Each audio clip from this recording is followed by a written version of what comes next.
YouTube, welcome. Against the spread here, back with some above average, mediocre content. Today we have our top picks for week 3 of the NFL. We have TB4 and myself, BX Star 10. Today, TB4, what are your top picks for the week?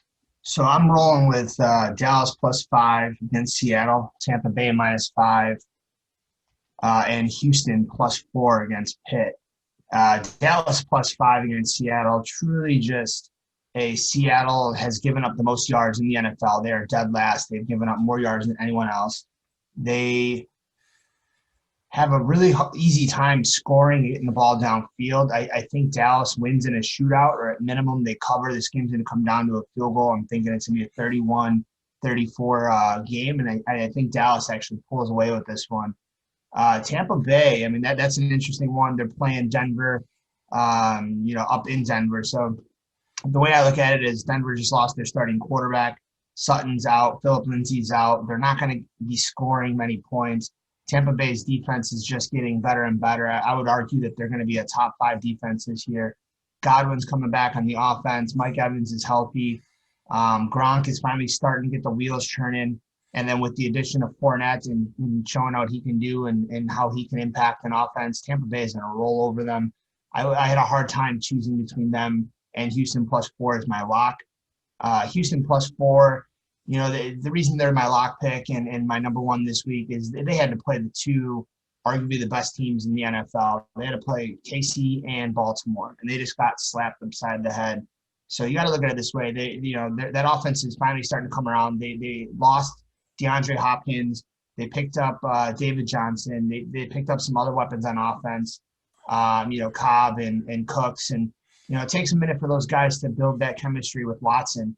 And when you look at Pittsburgh's defense, they are actually ranked number 2 in total sacks. Now, I don't think that they're going to get to Deshaun Watson as easily as they did in the other games. So I think Deshaun Watson's capability to escape the pocket and run for some yards and extend the play, I think that's going to be enough to give them the edge over in Pittsburgh. And I actually think they win that game as well. Oh, you're thinking that they win it outright, huh? Win it outright. I'm thinking it's going to be a 27-24. It's going to be a 26-24. I think it sneaks over that over. I think the over, what do we look at? It was like 45. I do think it's going to go over. It's going to be dangerously close, but I do think Houston sneaks with that game. One thing I guess that Denver might have going for them is that it's at home. At Mile High, it's tough to actually play in, and they always seem to actually keep games close. But I do think that Tampa Bay is probably going to sneak the edge on that one, maybe even win by a touchdown. We'll see what happens. True.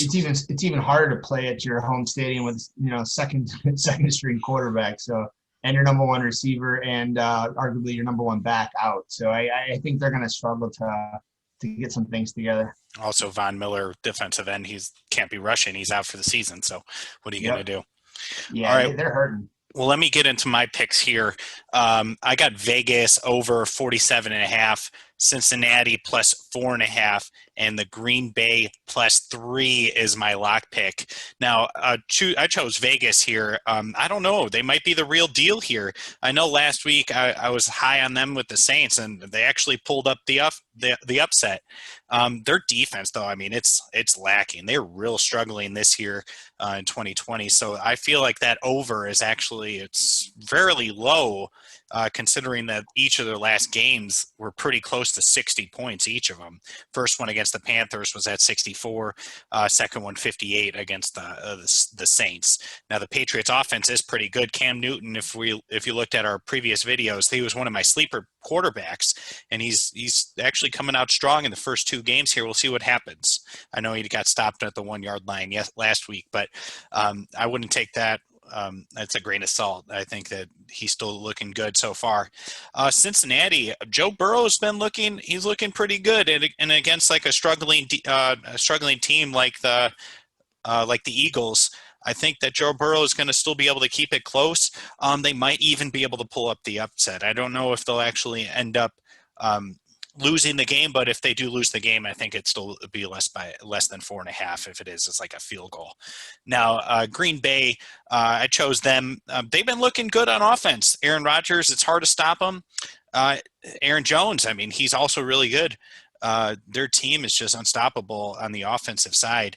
And New Orleans, they're actually not doing as well without Michael Thomas, just like I was saying last week. And again, he has a high ankle sprain. That guy's going to be out for another, I don't know, at least a couple weeks. He hasn't been cleared. So I'm going to ride it. I'm going to ride that the Saints lose 2 in a row. I know a lot of people are thinking like the Saints, they're not going to lose 2 in a row, but I'm thinking that if you're looking at it in a bubble, these are individual weeks and they can still lose another tough game to Green Bay. It'll be interesting. I actually don't hate any of those picks. I think Green Bay and Nola is a coin flip. I do think Drew Brees does have a bounce back week. I mean, Tom Brady's kind of struggling too. He's a bit older. Drew Brees is a bit older. The way I look at it is it is going to be a shootout. I didn't see what the line was for the over-under, but that is going to be a shootout. My sleeper player of that game is Traquan Smith. I'm a wide receiver for Nola. I think he's going to be getting a lot more targets. I think he's getting comfortable, back onto the field, and Drew Brees is going to have a bounce back game. I just don't know. I don't know if they get past Green Bay. I just think it's going to be. I mean, it could be a 50-47 game. No, it's not going to be that high, but it's going to be a shootout. It could end up like 30-27. I still think it's going to go over. I don't know what the line is exactly, but if they have it around 47-50, it's going to be real close to that line. Absolutely. All right, now we don't have Tim Nato here to this week, but he did send us his picks, and we can actually go through them here. His first pick is the Chiefs plus 3.5. They are playing Baltimore this week, though. This is a tough pick, but yeah, I mean the Chiefs, they're always going to keep stuff close. It's going to be close. It's going to be a really good game to watch. It's exciting. Lamar Jackson versus Patrick Mahomes. It's going to be exciting. I mean, you look at the Chiefs, too. They just played against the Chargers. I think the Chargers have a really good defense. They kept it close. They snuck by on a field goal win, and I kind of have the feeling that that's how Baltimore is going to be. I mean, it's either going to be a defensive struggle in the battle of the scrambling quarterbacks, or it's going to be a shootout like it's going to be in Green Bay and Nola. I mean, it'll be an interesting game, to say the least. And I think it's a coin flip in either direction. But at 3.5, I mean, that's a lot of points to be giving a team that can score a lot of points. So. Yeah, and he also picked Houston plus 4. I guess he does agree with you in them getting slapped the first couple of games, but by really good teams, and they're going to have a bounce back week against the Steelers. We'll see what happens. He's also going with Vegas here, plus 5.5. Now, I don't know how he feels about that, but I can see that Vegas has been playing really well. That's what I've been saying, and that's why I picked the over. I just think that the defense struggles again. I think the defense struggles again, but we'll see if Vegas can actually pull it off, and we'll see if they can cover that 5.5 if they're the real deal. Yeah, I mean, you look at last week when the Cam Newtons and New England played against Seattle, and Cam got stopped at the 1. They arguably should have won that game, and I agree. I think Cam Newton, he's never going to get blown out. I don't think I've ever seen a stat where he's gotten, a 2-touchdown loss. But I do think that game is definitely going to be within a touchdown. I do think Vegas keeps it close. There's probably going to be some sort of oddball 2-point conversion at some point on some field goals that are going to be taken early. And it is going to be an interesting game. I'm skeptical on the line at a plus 5.5 because usually, that 7-3, that swing there, it really plays a factor. So I wonder where that 5.5 line comes from. I think that there's got to be something that Vegas knows that we don't. But at the end of the day, I think Vegas can actually pull up that upset too. So more to tell. And do we want to get into the recap of last week? I know I did go 2 for 4. I had my 2 non-lock picks that were right, but I did not get the actual lock pick. Minnesota did not come through the way I thought they would have. Yeah, I went 2 for 3, and I won my lock pick. San Fran definitely did some work. Arizona did some work. I was a little bit disappointed in the Carolina plus 8.5. I had thought they were going to cover.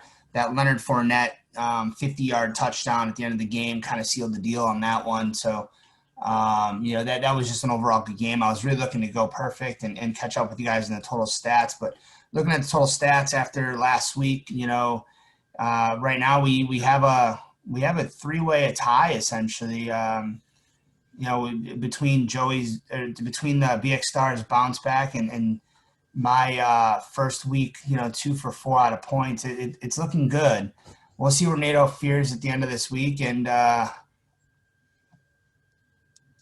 we'll take it from there. And it looks like Tim NATO here is actually winning because it looks like he's got 6. I actually only have 5, and you have 5. Oh, So, true. Yeah, you and me I are and you are tied. tied. We're in Team last NATO place is here. Tim NATO, one point ahead of us. Look at 1 that. point. Yep. And that's what happens when you don't get your lock pick right. Correct. And one thing to look at too is we're 2 for 2 in the lock picks. As we mentioned in previous videos, last year we had 13 wins out of 17. So it's a pretty solid win ratio, and we look forward to getting a little bit higher in that. I think we're shooting for 15 this year. So good luck to us. Good luck to you guys. Keep betting. Stay safe. Don't bet on anything that we're discussing, and please subscribe and like our channel. Yeah, thank you guys. We'll see you guys next week. Go Houston.